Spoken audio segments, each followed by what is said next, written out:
Humihingi ng tulong ang isang may-ari ng bigasan sa publiko, partikular sa mga homeowners sa District 3 na may mga CCTV camera na nakatutok sa highway upang matukoy ang tricycle at taong umano'y sangkot sa pagnanakaw sa kanilang tindahan. Ayon sa may-ari, dakong alas 4 ng madaling araw nang pasukin at pagnakawan umano ang kanilang bigasan. Natuklasan lamang nila ang insidente bandang alas 5 ng umaga matapos nilang makita ang CCTV footage na ipinadala ng kanilang kapitbahay. Batay sa nakuhang CCTV footage, dumating umano ang suspect sa harap ng bigasan dakong 4 na oras, 1 minuto, 39 na segundo ng umaga at umalis bandang 4 na oras, 15 minuto, 43 segundo ng umaga. Sakay umano ito ng isang tricycle na nakita namang patungo sa direksyon ng Kabayanan ng Talavera, Nueva Ecija. Dahil dito, nananawagan ng pamilya sa mga residente at homeowners na may CCTV na nakaharap sa highway na tignan ang kanilang mga kuha, lalo na sa oras bago at pagkatapos ng insidente. Umaasa ang pamilya na maaaring may ibang CCTV footage na mas malinaw na makapagpapakita ng tricycle, plaka o pagkakakilanlan ng taong sakay nito na maaaring makatulong sa investigasyon. Ayon pa sa panawagan, posibleng may mahalagang impormasyon ang mga CCTV camera sa iba pang bahagi ng highway na makatutulong upang masundan ang direksyon ng tricycle. Kung may nakakakilala sa tricycle o may CCTV footage na maaaring makatulong sa pagkilala sa suspect, hinihiling ng pamilya na makipag-ugnayan sa kanila sa pamamagitan ng pribadong mensahe. Maaari ring ipagbigay alam ang anumang impormasyon sa mga otoridad upang maayos itong maimbestigahan. Nagpasalamat naman ang pamilya sa kanilang kapitbahay na nagbigay ng CCTV footage, gayon din kay Barangay Captain Dindo Lopez ng San Pascual, Talavera, Philippine National Police o PNP at mga barangay police officer sa kanilang mabilis na pagtugon sa insidente. Hinihikayat din ang mga kapwa negosyante at residente na maging mapagmatsyag at tiyaking maayos ang kanilang mga security camera upang makatulong sa pag-iwas at paglutas ng mga katulad na insidente.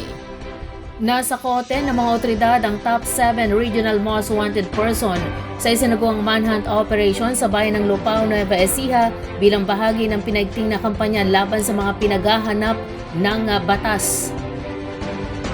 Kinilala ang inarestong suspect bilang isang 57 anyos na tricycle driver at residente ng barangay Namulandayan, Lupao. Inaresto siya ng pinagsanib na puwersa ng Lupao Municipal Police Station, 1st Field Operations Battalion ng 2nd Provincial Mobile Force Company ng Nueva Ecija Police Provincial Office o NEPO at RIU-3 PITNE sa bisa ng warrant of arrest kaugnay ng kasong panggagahasa o rape. Ayon sa pulisya, walang inirekomendang piyansa para sa naturang kaso. Bukod sa pagiging top 7 most wanted person sa antas ng rehiyon, siya rin ang itinuturing na top 1 most wanted person sa antas ng munisipalidad. Matapos ang pag-aresto, dinala ang akusado sa kustudiya ng Lupao Municipal Police Station para sa kaukulang dokumentasyon at iba pang legal na proseso. Binigyang diin ni Police Colonel Richie R. Claraval, Provincial Director ng Nueva Ecija Police Provincial Office, na magpapatuloy ang kanilang kampanya laban sa mga wanted person. Ani Claraval, patuloy ang kampanya laban sa mga taong pinaghahanap ng batas.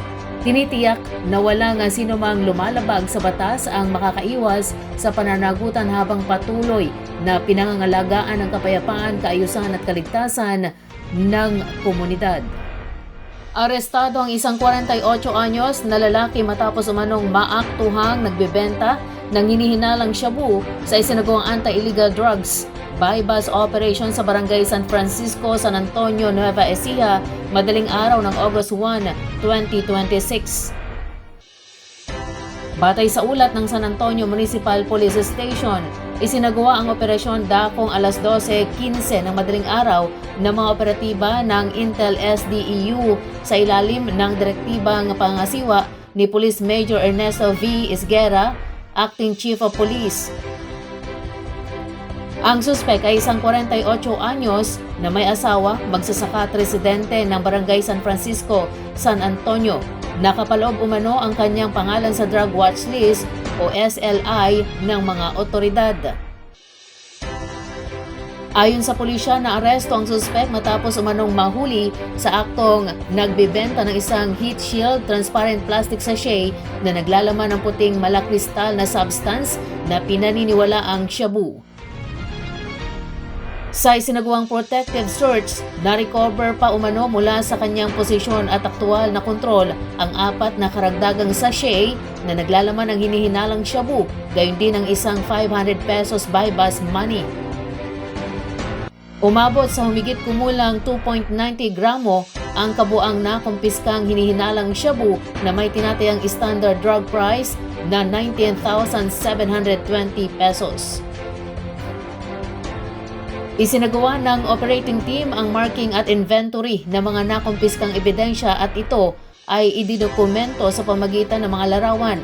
Ginawang inventory sa lugar mismo ng insidente sa presensya ng isang halal na opisyal ng barangay at kinatawan ng media, alinsunod sa Section 21 ng Republic Act No. 9165. Ipinaalam din umano sa suspek ang dahilan ng kanyang pagkakaaresto at ipinaalala ang kanyang mga karapatang konstitusyonal alinsunod sa batas. Dinala ang suspek kasama ang mga nakumpiskang ebidensya sa San Antonio Municipal Police Station para sa kaukulang disposisyon at karagdagang investigasyon. Inihahanda na ng mga otoridad ang kasong paglabag sa Section 5 at 11 Article 2 ng Republic Act No. 9165 o Comprehensive Dangerous Drugs Act of 2002 laban sa suspek.